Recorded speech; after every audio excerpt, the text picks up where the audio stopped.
Welcome back to another video. I'm your trader Sam, and today what we are going to do is we're going to go back in time and have a look at how long it took Bitcoin to reach the bottom from all-time highs so that we can start to correlate that into what we are looking at right now to give us a rough estimation of how much longer we could be going sideways before eventually breaking out of this range and going on to see much higher prices. And you know what to do, guys. If you are finding value from these videos, please show the love by smashing the subscribe button, smashing the like button, and let's crack on. Okay, going back to the highs of 2013, we can see that it took us roughly 412 days to find the bottom for Bitcoin. Then going on to 2017. The 2017 highs, it took us roughly 364 days to reach the bottom. Now, if we were to assume that this previous bottom that was put in November last year, if we were to assume that that was the low, that is also 369 days, so about a week away from the cycle beforehand.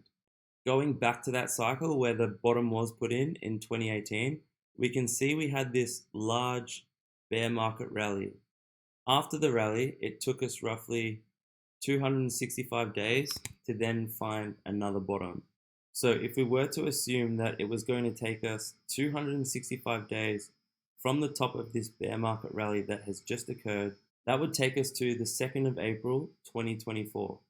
The drop that did happen after that bear market rally in 2019, lasting until 2020, was a significant one. It came down to the 886 Fibonacci level, where we did have that last lower high. Now, looking at the current setup that we do have, if we were to get a correction all the way down to the 886, that would be roughly $17,500. Now, that would be a fairly large correction, but the similarities that we do have here with the correction of that big bear market rally from 2018, 2019, is that price is now at a crucial level, which is the last lower high of the bear market, where there is significant support for Bitcoin. Of course, price could come down much further. However, if we are to assume that these are the lows that were put in November last year for Bitcoin, well, if we were to get all the way down to the bottom, that would be a 40% drop. Okay, 40%, it's quite significant. However, in the scheme of things, if we do measure from where price is now all the way to all-time highs, that's 170%. And we can also assume that once these highs are met eventually in the months to come or sometime next year, that we will go on to much higher levels. So when looking at this from a risk to reward basis, we can start to see that it makes a lot of sense getting in at these levels. The risk to reward is about 4 to 1 right now. Now, assuming price goes a lot higher, let's just say, for argument's sake, 100K, that's pretty conservative for the next big bull market. You can see the risk here is 7 to 1. It makes a lot of sense to look at certain levels on the charts, looking at these key lows that have been put in, marking them off, and getting in at these levels with a significant amount of our portfolio.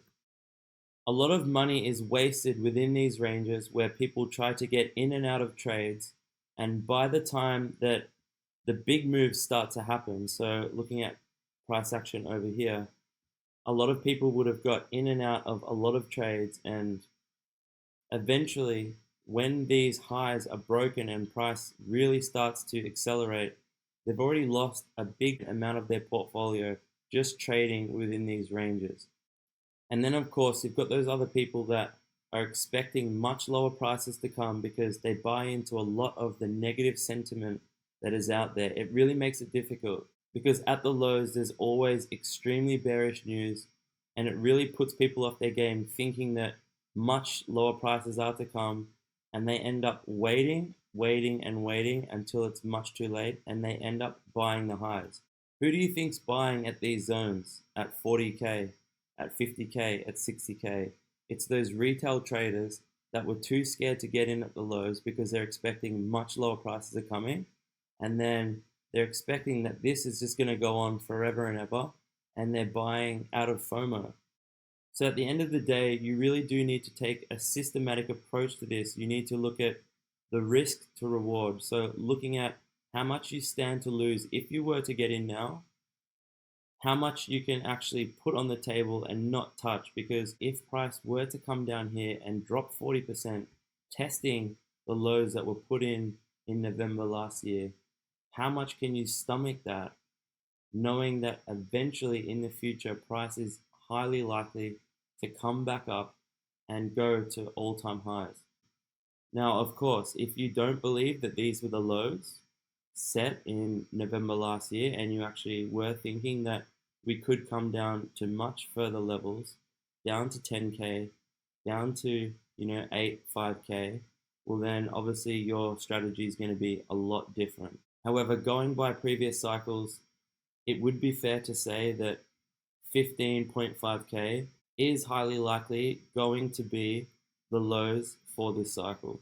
And it's clear to see that if you do zoom out and you look at where we are right now, and you look at the percentages that you stand to gain between the lows put in at November last year and the highs of the last bull market, you can see that when looking at risk to reward, the upside potential far outweighs the downside potential. So that's it for this video. If you found value, check the link in my description to the Legends Discord community. There's loads of Bitcoin content there, daily updates, trade setups, a lot of educational content. Thanks a lot for tuning in, and I'll see you on the next one.